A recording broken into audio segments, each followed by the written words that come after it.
আসসালামু আলাইকুম, hello everyone, আপনারা সবাই কেমন আছেন? আশা করি সকলেই ভালো আছেন, আমিও ভালো আছি আলহামদুলিল্লাহ। তো আমি আর আম্মু ঈদের আগের দিন বিকালে বাইরে হয়ে পড়লাম কিছু কেনাকাটা করার জন্য।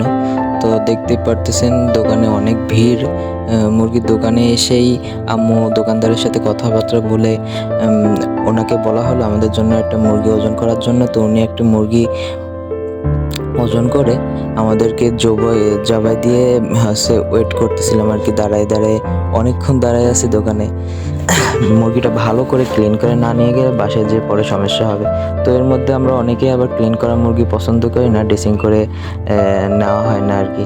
তো যাই হোক, মুরগিটা আমরা ড্রেসিং করে ভালো করে তো এখন চলে যাব মুদি দোকানে এসে আমাদের মশলাপাতি যা যেখানে লাগে আর কি, লুডুস, সেমাই, চিনি, যা যেখানে লাগে মশলাপাতি এগুলা নিয়ে নেবো আর কি। দোকানেও প্রচুর ভিড় ছিল, প্রতিটা দোকানে এতটা ভিড় যে ভিডিওটা ভালো করে করতে পারি নাই আপনাদের সামনে।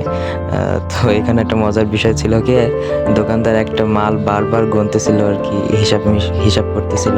তো যাই হোক, কেনাকাটা শেষ করে আমি আর আম্মু বাসার দিকে রওনা দিলাম। আল্লাহ হাফেজ সবাই।